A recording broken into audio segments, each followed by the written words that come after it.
Hello and welcome to this presentation on cochlear implantation and children with additional disabilities. I'm Chris Durst, I'm a clinical scientist in audiology. I work for MED-EL in the UK in clinical support, and I also do some work on the topic of cochlear implant fitting for MED-EL here in Innsbruck. And I'm Donna Sporandio. I work here at MED-EL as Head of Rehabilitation. Chris and I decided to do this presentation together. We feel it's really important to understand that for the population of cochlear implant recipients, it's very important that the audiology team and the rehabilitation team have a good communication. And that is particularly important for this population of children with additional disabilities. So we decided to present this for you today together. So today we're going to cover firstly the population of children who have additional disabilities. Secondly, we'll look at some issues around candidacy. Then Chris will talk about some considerations in fitting. We'll look at considerations for rehabilitation and briefly some specifics around children who have autism and hearing loss. So let's start by looking at the population of these children. It's estimated that of children who have hearing loss, approximately 30 to 40% will have an additional disability. That's quite a high number. And those additional disabilities can be very varied, from things like autism, Charge syndrome, Usher syndrome, cognitive impairments, aspects of cerebral palsy, and sensory integration dysfunction. That's just a few of a very wide range of additional disabilities that we see in children with hearing loss. And we find that in recent years, more children with additional disabilities are receiving cochlear implants. Why is that? Well, firstly, I think there's an additional awareness globally that it is a human right to be able to hear. And also recently we've developed testing and programming techniques for which we don't really need the child's full participation. So those two things together have led to a much wider population of children who have additional disabilities receiving cochlear implants. Some of these children have a syndromic etiology. So in this case, there is a range of symptoms that present themselves, of which one is hearing loss. Often for these children, they're diagnosed early. Sometimes there are clear physical signs and symptoms, and so diagnosis both of hearing loss and of the additional disability happens earlier. And this accounts for around about 1/3 of those with genetic hearing loss. Some of the common syndromes include things like Waardenburg syndrome, branchio-otorenal syndrome, Treacher-Collins syndrome, but there are more. And these may be from dominant or recessive inheritance patterns. But there is also a range of additional disabilities which are not able to be seen physically, and sometimes these will be diagnosed later and potentially after implantation. That includes things like autism, pervasive developmental delay that's not always clear physically in the child's early life, and specific language impairment. Those are examples of disabilities that are not easily seen and therefore may be diagnosed later, and as I said, potentially after implantation. So now I'd like to hand over to Chris, who's going to talk to you some more about candidacy for these children. Okay, so if we look at the topic of candidacy in this context, we can ask what information's needed. The prime one, of course, is the child a candidate audiologically? We also want to know if there are any medical contraindications, and it's possible that in this population there's a higher incidence of cochlear malformations or compromised nerve function, which can be important in implant candidacy. And additionally, we have to cope with some questions for which there's a degree of uncertainty, even more so. Does the child have the ability to use the signal from the implant to develop functional auditory skills? And does the child have the ability to develop spoken language in the expressive and receptive manner? So although there's uncertainty in that, these should be items for consideration rather than for preventing somebody having a cochlear implant. Implant candidacy in the field of audiology can vary according to national and other guidelines, but typically for adults, candidacy will involve both pure tone audiogram and speech tests, whereas for children it's usually based on the hearing sensitivity, the audiogram alone. So our task for children with these additional difficulties is to, as far as possible, determine reliable thresholds. Part of that might be managing middle ear disorders like otitis media with effusion. But there will always be cases where the audiology is somewhat unclear, or at least not definitive. So it may be necessary to work on a balance of probabilities approach. So you want to avoid an undue delay in providing an implant due to uncertain audiology, but that's got to be balanced with avoiding implanting those that would do better, or at least as well, with conventional amplification. And it might be appropriate in some cases to consider a sequential implantation. So implant one ear, leave the other ear, and at a later date implant the other, as long as the time gap between those is not too great. So in terms of determining hearing sensitivity, there are a number of objective measures that might provide information on this. This is not an exhaustive list. Otoacoustic emissions involve provoking an emission from the cochlea with an acoustic stimulus. In general, if they are present, that means that hearing is normal, or at least near normal. If they're absent, it tells you there's a mild or worse hearing loss. So it only gives you broad information about hearing sensitivity. The acoustic reflex, the stapedius reflex, that's the stapedius muscle contracting in response to a loud stimulus. Again, if they're present, at worst it's likely to be a moderate hearing loss. If they're not there, the hearing loss is likely to be moderate or worse, providing of course a middle ear problem has been ruled out. And then there are other evoked potentials such as the auditory brainstem response. This is a far-field response evoked in response to different stimuli, and it's possible to approximate thresholds using tonal or click-like stimuli. So this can give you a relatively accurate indication of the patient's hearing sensitivity.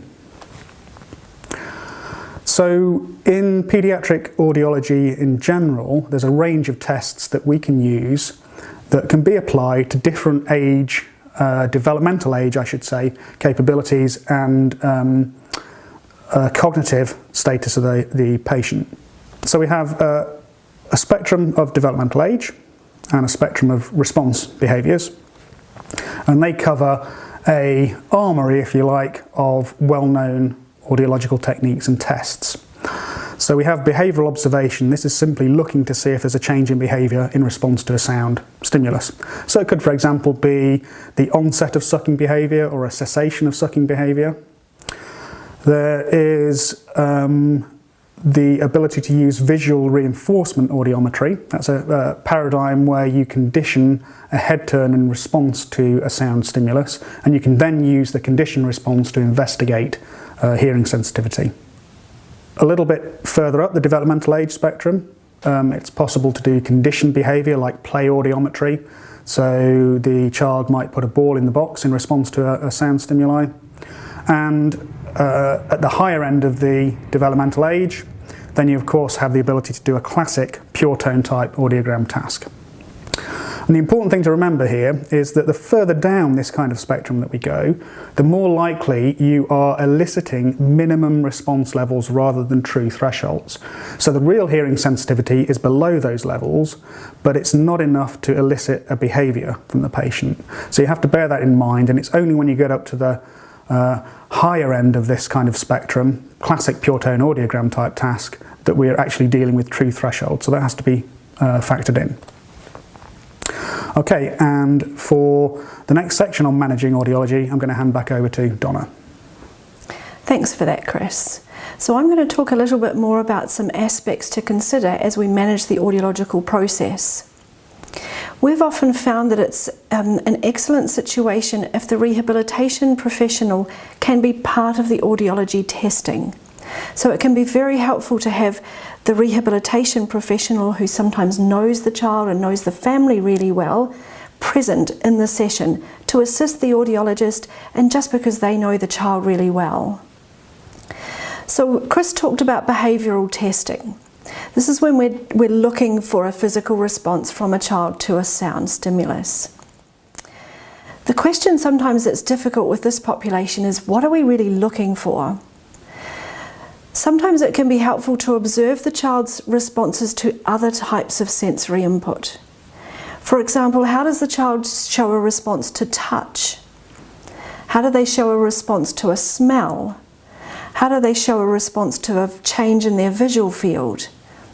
You can try those kind of things to really get a good observational picture of the child and how they typically respond to sensory input. Sometimes a child can be an off responder or an on responder. So an off responder is a patient who shows a response when a stimulus finishes. So there might be a long sound stimulus, and while you don't see a response at the start of that stimulus, do watch for a response when it finishes, because some children will respond more clearly in the off response condition. Another thing you can try is to condition a child with a tactile stimulus. So it can be useful to use a vibrotactile stimulus, first of all on the hand of the child. So the vibrator is put on the hand of the child, then when there is a stimulus, watch for a response from the child. Then you can move that up the child's arm onto their mastoid bone, so that then you might see a response that is a response to sound. It's something to try. Remember that reinforcement is critical for this population. With their hearing technology fitted, watch for responses to sound, and if there's an involuntary response, such as a blink or a turn, give the child some reinforcement. Oh, fabulous, you heard that. You can try varying input. Vary the audiological stimulus. Sometimes you might see a better response more clearly with a different type of input. So you might vary between a warble tone, white noise, speech, or even a sung melody. Sometimes just captures the child's auditory attention, and then you might see a response. Chris mentioned briefly speech perception. Of course, for many children with additional disabilities, they cannot complete traditional testing methods. So we often turn to parental report. We always want to get input from parents for all our recipients, but for this population it's even more important. These parents are likely to know their children really well. As professionals, we're going to be looking for pre-verbal capacity. What's happening with the child's eye contact? Are they giving joint attention yet? Are they showing an interest in communicating with others? Again, it's important to remember that this information is part of the information that we gather during the candidacy assessment period. Again, it doesn't mean that if those things are not present that we're going to say no to a cochlear implant. That's not what I mean. Instead, this is information that will be useful to help us to design an appropriate intervention program post-implantation. For these children, we also want to get a good look at other aspects of their development. What's their oromotor abilities? What are we looking for there? We're looking to see if the articulators have the capacity, perhaps, to manage expressive speech. We want to have a good look at their fine and gross motor capabilities. And again, that's useful information for us as we design an intervention program that will follow cochlear implantation. So it's important to get that really good holistic picture of these children. At the end of the candidacy period, then we know that anticipatory counselling is crucial. What do I mean by anticipatory counselling? I mean the discussion that we're going to have with the child's family around what we all think the anticipated outcomes might or might not be for this child. We need to share with the family what we know about the child's abilities, but we also need to share what we don't know about the child's abilities, because often pieces of this picture will be an unknown for a child with additional disabilities. We need to think and share with the family how might they benefit from the child receiving a cochlear implant, both for the child and for the family as a whole. We also need to consider what might be the potential negative effects for the child and the family. and, for example, having to attend multiple appointments. Sometimes for these children there is a much more intense audiology and habilitation process involved, and so we need to consider those aspects, and particularly we need to make sure that the family are very aware of what will be required of them in the post-implant period. We know that there are a range of factors that affect outcomes, and this is true for all recipients of cochlear implants. And these are the types of things that we want to be talking about with families at the end of the candidacy process before we go ahead with a cochlear implant. Discussions about these factors that affect outcomes are an essential part of the anticipatory counselling process. We want to talk about the child's chronological age because we know that earlier is better for cochlear implantation. We need to know about the duration of deafness. Has it been a sudden deafness perhaps, and so a short duration, or has it been a longer progressive loss? We need to know about the hearing aid usage, how the child managed that, how the family managed that. And of course we know that the family support, the structure around the child of their family is important for every child, but particularly for children with additional disabilities. We need to consider what educational environment this child will go into. What's the availability of support services? Ideally, we want the child to be exposed to well-trained rehabilitation professionals who have experience in developing auditory and language skills, but who also have experience in managing this population of children with additional disabilities. So now I'm going to hand back to Chris, and he's going to give you some information around the fitting process. Okay, so I'm going to show here a schema for the classic single channel measured basic fitting of a cochlear implant system, and highlight some of the bits that are important for consideration in children with additional difficulties. One of the prerequisites is to gather some of the required information, so the obvious things like surgery details, history, device type and so on. But another important pre-step is judging the response capabilities of the patient. So things like their developmental age, their ability to respond, and as Donna's outlined in the last section, then the input of rehabilitation professionals here can be really valuable. There'll be a check of the device involving telemetry and in some cases a check of the surgical wound. Then the basics of fitting is measuring the psychophysics per channel. So maximum comfortable levels, MCLs, and potentially thresholds if these are also appropriate. For a basic fitting, other parameters would be left at software default or fitting recommendations. Then it's a matter of configuring the processor with the maps that you want the patient to go away and use.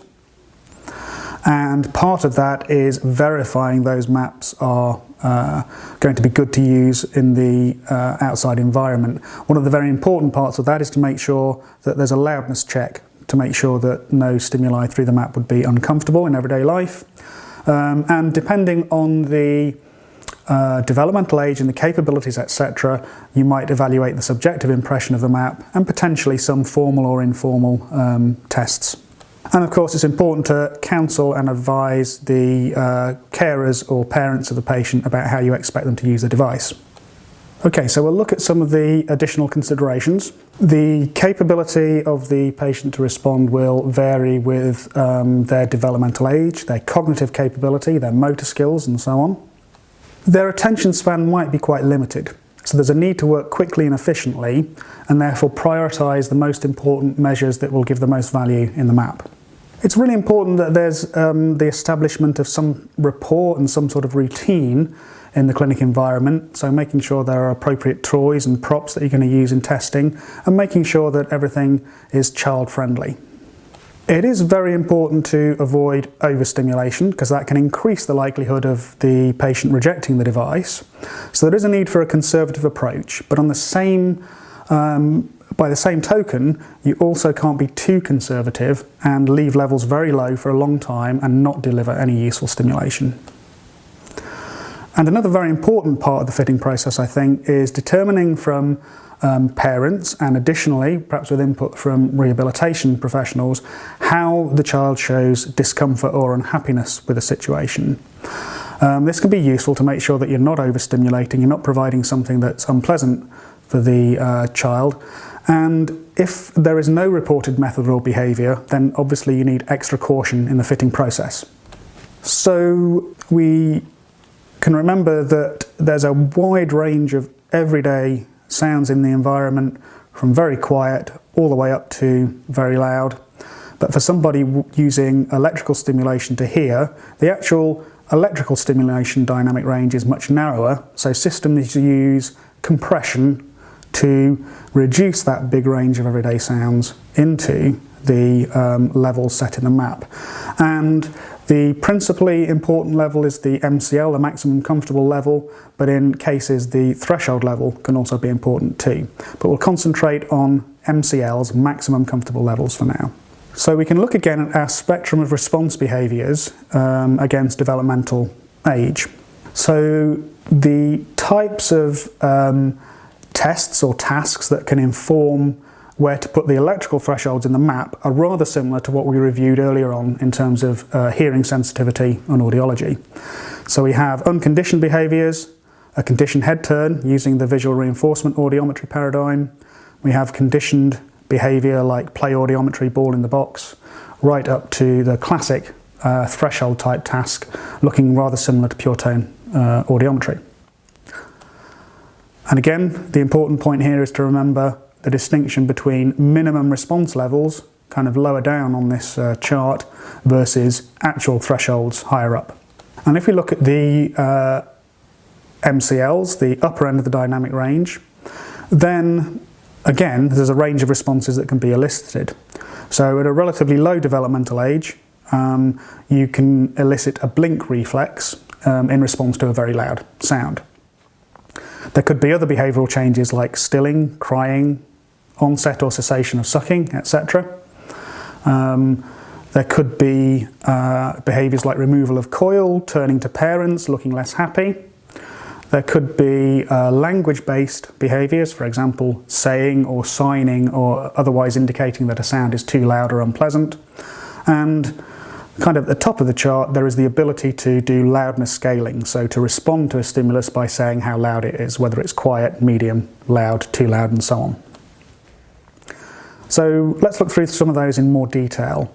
So for developmental ages, roughly on the region of up to 3-ish, 4-ish, 5-ish years, it might be appropriate to have MCLs by behavioural observation.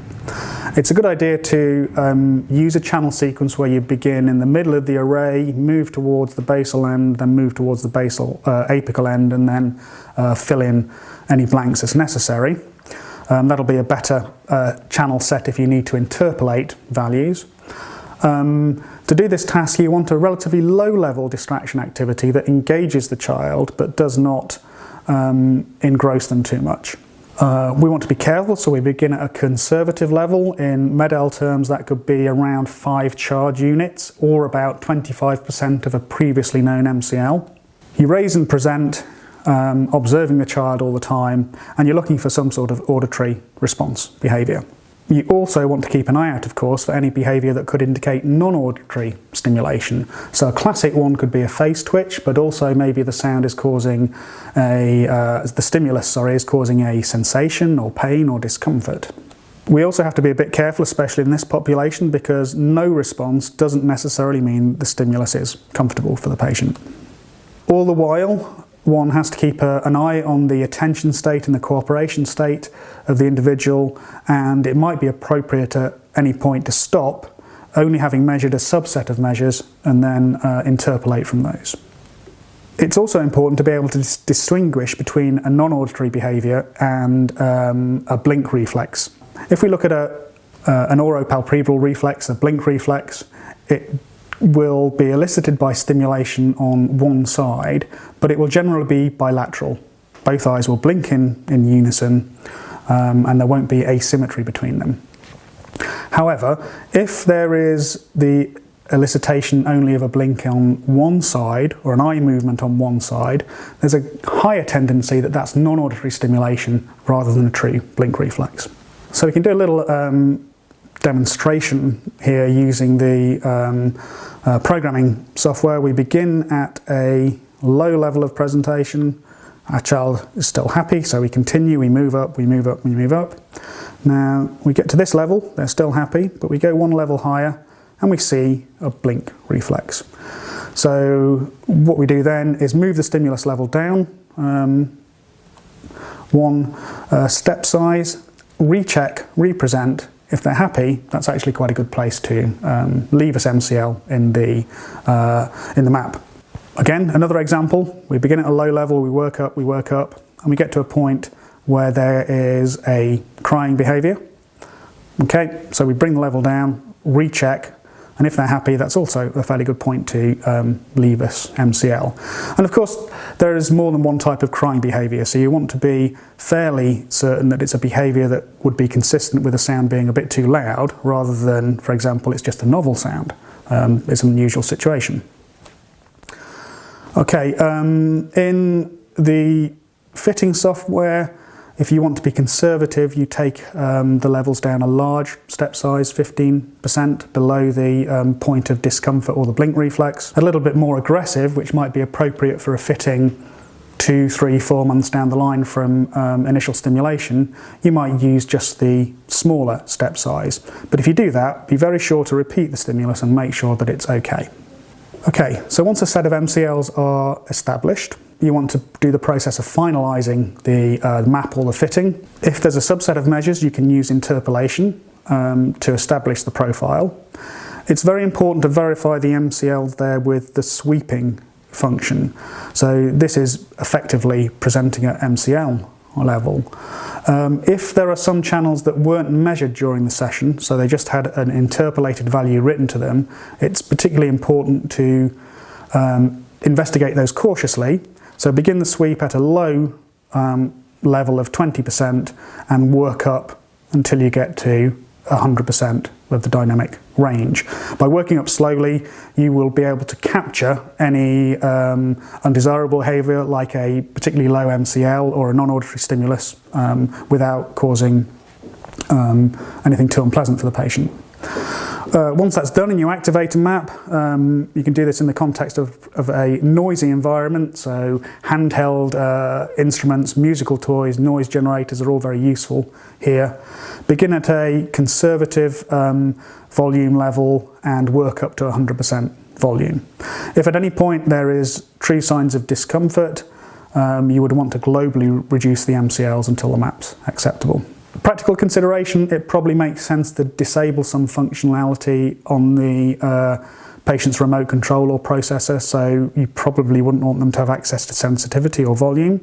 You probably wouldn't want them to have access to being able to switch to telecoil or microphone plus telecoil, and those can be disabled in the software. Again, as appropriate, depending on the individual, you might do some informal or formal verification or testing with the maps, and then the maps can be written into the processor in the configuration procedure, and it might be, again depending on the stage, appropriate to have a progressive map approach. So there's a map with the levels you established in clinic in program 1, a slight increase in 2, in 3 and in 4 and so on. Behavioural testing can be really challenging in children in general and even more so challenging in this population, so an alternative which requires fewer measures and certainly requires less input from the patient would be to use the flat map profile. So a flat profile approximates most true maps profiles to a reasonable degree. You can create a flat profile of low-level MCLs all the way across the channels, activate the processor and raise the level while observing the child. Again, you want to do this in the context of a noisy environment, so musical toys, noisemakers and so on. For an early fitting, so maybe the switch on or the first 1 or 2 weeks thereafter, you might be happy to stop at the first reaction from the child. So they don't necessarily find anything uncomfortable, but you just want a nice, cautious, conservative approach. But once you're outside of that early acclimatisation period, you probably need to push these levels a little bit more till you get to the point where the child shows signs of being a little bit less happy. And once they've shown some sign of being a bit less happy, you can lower the levels 1 step check they're okay, and that's probably a reasonable place to leave those levels, giving the child good access to sounds. And again, just like we talked in the last slide, some of these levels won't have been checked to the extreme they could go to in a very noisy environment, so use the sweeping function to do that. Another approach to gaining MCLs is by something that you could call a stop task. So this is somewhere intermediate from not being able to produce a behaviour in response to loud stimuli, conditioned behaviour, and below the level where you were able to do loudness scaling, so rate the level of an input. So you can condition the patient to produce a response to a too loud stimulus. And one of the classic ones would be to press a toy button or to shout stop or sign stop as appropriate. So rather like a classic MCL measure, you start at a low level, you rhythmically increase and raise while the patient's involved in a low-level distraction activity, and when it gets too loud, they'll hit the button or do whatever behaviour has been conditioned, and you know it's too loud. You can take it one step down, check, and if they're okay, that's a good point to leave us MCL. Again, it might not be possible to measure a full set of channels, so you can use the interpolation and sweeping as outlined in the previous slides. And of course, it might be that there are patients within this population that get to the point of being capable of doing a classic loudness rating task. So then again, you present a stimulus and you get them to rate on a loudness scale from no sound through to quiet up to uncomfortably loud. And for MCLs, you're aiming at one step below too loud. So it is necessary to push the stimuli one step into where they say, oh, it's a little bit too loud. You take it down, check that it's now loud and okay, and that's a good point to leave us MCL. And of course, you can use a more child-friendly looking scale with cartoons, etc. Okay, so MCLs are the most important parameter for performance for most cases, but there may be a subset of cases where the thresholds in the map are also important. And this might be when you anticipate a narrow dynamic range. So it could be cases like hyperplastic nerves or post-ossification. So the range of techniques that you can employ are fairly similar to the range of techniques we talked about determining sensitivity in the candidacy section. So behavioural observation, visual reinforcement audiometry, and there's a link here to a recommended procedure from the BSA that you can have a look at. And you just adapt these techniques to use with a programming stimulus rather than sound delivered through an audiometer. Again, particularly important with these techniques to remember that the minimum response levels you obtain from them are likely to be supra-threshold, so you'll need to consider that and bring the levels down considerably for use in the map. And at the other end of the scale, we've got performance and play audiometry. And you gain positive thresholds here, which you have to reduce a little bit to get thresholds for the map. Okay, so the process of verifying maps can take a variety of forms, depending again on the capabilities of the patient. So it might be appropriate to evaluate a subjective impression. Now that could be as simple as, are they happy to keep the processor on in clinic when you're making sounds and noise?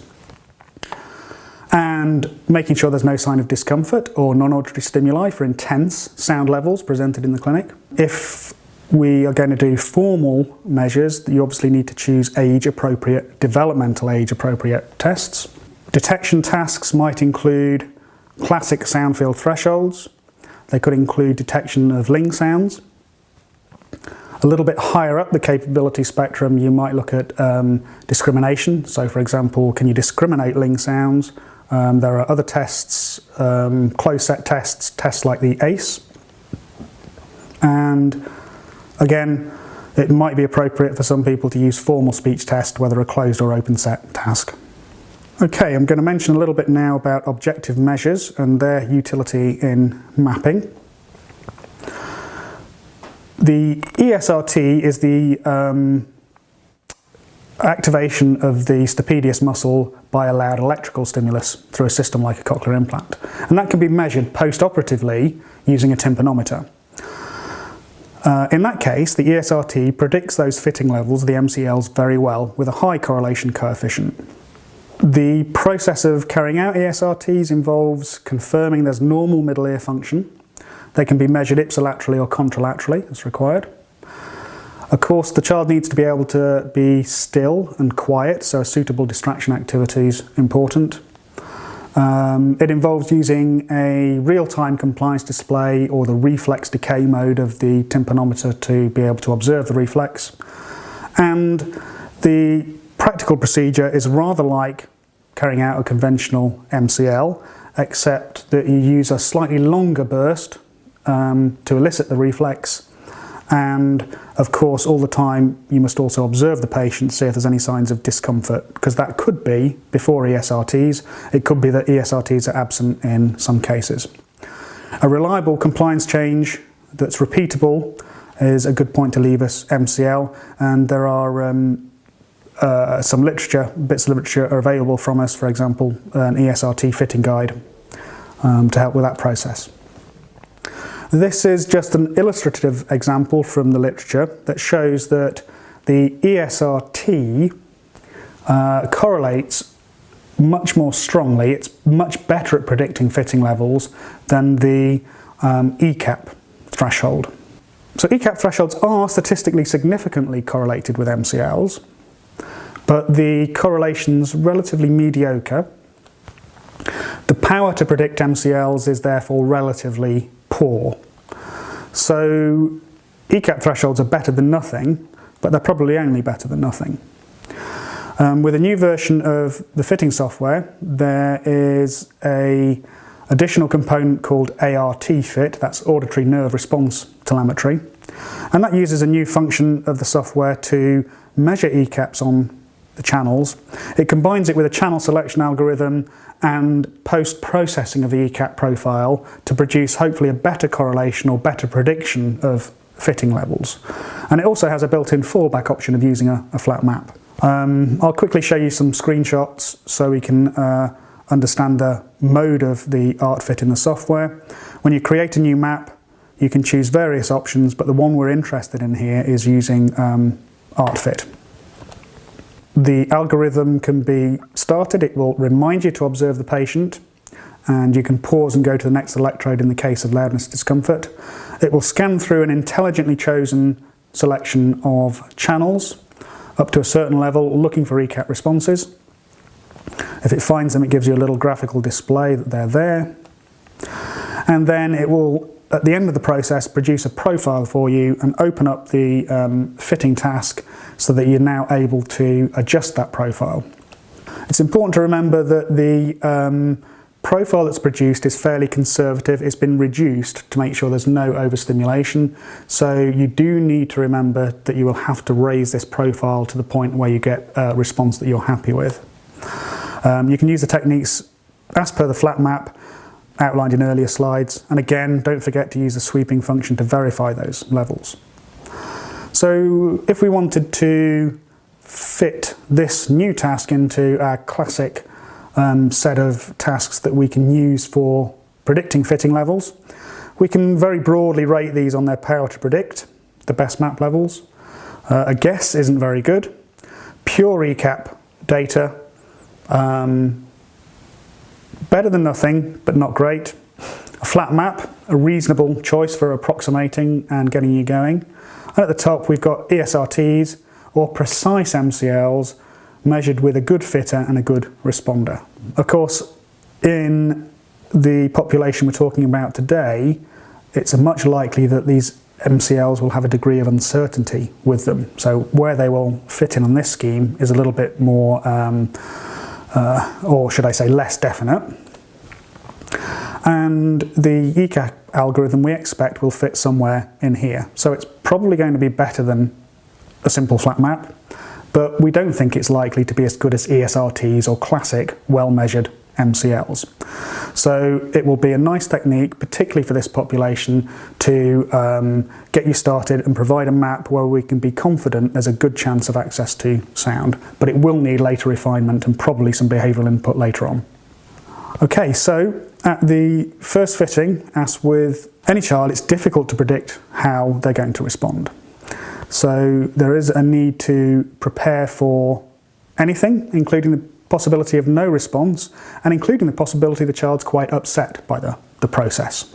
And it's also important not to forget the basics, that as well as this technical task of fitting and getting those levels as right as can be, actually simply being able to wear the device, use the device and maintain it is also extremely important, and that shouldn't be forgotten. Okay, and we'll hand over to Donna for the next section. Thanks, Chris. So now let's look at some of the considerations for the rehabilitation program. As I said at the start of the presentation, one of the things that really builds success for this population is the communication between the audiology team and the rehabilitation team. It's important for the rehabilitation team to get the information such as Chris has just spoken about. How was the map set? Is there a list of progressive maps perhaps? When should they be used? What's the settings that are able to be changed and what has been fixed? It's really important for the rehabilitation team to receive that information from the audiology team so that things are made more simple and more effective for the families and the recipients. But for these children with additional disabilities, it may mean even a wider team approach. We need, as rehabilitation professionals, to be able to recognise what are atypical behaviours. What are the things that are within this child's way of being that we're going to need significant, specialised additional support for? And then we need to refer those children where it's appropriate. The types of team members who might be added into the team might include, for example, a neurologist, a psychologist, a developmental paediatrician, a geneticist, occupational therapist, or perhaps speech-language pathologists or teachers with areas of specialty such as alternative and augmentative communication or autism. Whereas for those of us working in the field of rehabilitation and hearing loss, that's our specialty.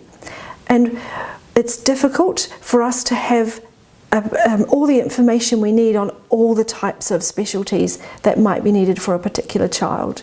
So we really want to use a team approach and bring into the team the other specialists that we need. It's very important for any child with a cochlear implant, but equally so for children with additional disabilities, that they wear the device all the time. If the child's eyes are open and they're awake, the device should be on and working. That consistency is paramount to success. The retention of the device on the head can be a big issue for children with additional disabilities. As Chris alluded to earlier, some of these children have poor head control, they may have jerkier movements, they may have additional equipment that they're using, and sometimes we need to be very cognizant of that as we fit the device. We need to consider all different options to how we might help with retention of the device. Things like headbands, hats, huggies, even sometimes surgical tape can be helpful to hold the processor or the coil where it needs to be. Particularly if there are patients who are wheelchair bound, then we really need to discuss and consider these options well before first fitting so that we're well prepared for this by the time first fitting comes around. What about goal setting for these children in rehabilitation? Well, first of all, I think it's important to acknowledge that for children with additional disabilities, the process of learning to listen with their device might be a longer process than what it is for a typical recipient. It might be that we need to start with very small steps so that the steps towards progress are going to be smaller. But we want to get some goals set and underway immediately post-fitting so that the family is ready and involved in the rehabilitation process. We need to remember though that the stages of listening development are constant. Listening development is the same in its stages for a typically developing child or for a child with additional disabilities. But as I said, it may be a longer process and the steps that we take may need to be smaller. We need to establish the most appropriate communication system for a child, and that can include a range of different options. It may include addition of sign language, it may include alternative and augmentative communication approaches. There's a range of different systems, and we need to acknowledge that establishing what's the best system for a particular child might take time. Here are some typical first goals for rehabilitation immediately post-fitting. The first and most important goal is wearing the device consistently in all settings. The next goal will be to show some awareness of sound, and this can be in a reflexive manner, so it might be that the child stills, that there's an eye movement, that there's a slight turn. So we're looking for any sign that the child is really showing awareness of sound. The next step, we want to include speech sounds in that. Early in the process, we want to ensure that we're hoping for an awareness of speech sounds. We'd like to see some kind of overall change in behaviour while wearing the device. It might be that the child becomes more settled. Occasionally they become a little bit less settled. It might be that they vocalise more, so we start to hear the child's voice. Sometimes we hear the child's voice less post-fitting because the child's got the chance to listen and attend to other sounds. So we're not looking for any of these in particular. What we're looking for is a demonstrated change in overall behaviour while wearing the device. It's very important that we keep track of those goals and that we communicate back to our audiology team in what we're seeing in real life situations. So this is again where that communication becomes extremely important. It's our job to pass that information back to the team that do fitting so that they can use that information to improve the situation for the recipient. Another aspect to consider is differential diagnosis. There are some behaviours that are common to children with hearing loss and common to children on the autism spectrum. With that, those behaviours that are common to both can lead to difficulties in teasing out whether or not there is the need for referral to a specialist in autism spectrum, or whether indeed the child is displaying behaviours that are part of their hearing loss. Layered on top of that is the difficulty of children who are implanted late. So for children who are implanted late, for example, there may be a reduced desire to communicate with others, and that can be exacerbated simply by the fact that the child hasn't had the opportunity to develop those communication skills. So late implantation can layer on top of this situation and make things even more difficult. So let's look at a few key indicators for autism in children with hearing loss. So these are behaviours that we don't typically see in children who have hearing loss alone. So I hope that they might be useful to help you to watch out for those children who do indeed need a referral onto other services for a potential diagnosis. If a child doesn't respond when they're tapped or waved, that can be an indicator of autism. A child with hearing loss might not respond at first when they are called, but they will respond if there's a physical tap or a visual wave. If you're not seeing that, that can be an indicator of autism. If there's reduced non-verbal communication, so a child with hearing loss will typically have reduced communication, at least in the early days. But if that reduction in communication is non-verbal, then that can be an indication. A lack of affect. By that I mean the facial and bodily expressions that someone makes. If that looks flat, if you're not seeing a lot of real joyful smiling, for example, that can be an indicator for autism. A lack of mirroring of emotion. Typically, if we smile at a child will smile back to us. If we don't see that mirroring of emotion from the child, that can be an indicator of autism. A lack of communicative desire that continues after implantation and language development. As I've said, often we see that lack of communicative desire for a child who's had a long-standing hearing loss. They simply haven't had the chance to develop those skills. But if that continues post-implantation and post the development of some language, that can be an indicator that we need to be concerned about. If there's limited imaginative play, a typically developing child at the age of around about 3 or 4 years with the language level of a 3 or 4-year-old is going to really start some interesting imaginative play. They're going to pretend to take on roles. They're going to enjoy backwards and forwards play with their peers. If we see a lack of that real imagination in play, that can be a concern for us. If we see a fixation on a limited variety of objects or toys, and if that fixation really looks unusual, that can be something we should be concerned about. The types of things we see might be a child who makes patterns continuously with objects or toys, but not in a functional or fun way. Those can be examples of indicators for autism. If you see self-stimulation or repetitive motor movements, such as the flapping of hands, continued rocking, the flicking of fingers, or potentially a lot of walking on toes rather than a typical gait, those also can be indicators that we should refer a child further to professionals who specialise in autism spectrum disorder. So I hope they are helpful indicators for you to keep in your mind as you work with the wide population who receive cochlear implants. So thank you for your attention during this presentation. In summary, we've covered the characteristics of the population, we've looked at candidacy, including the audiological considerations therein, and we've looked at considerations in fitting this population.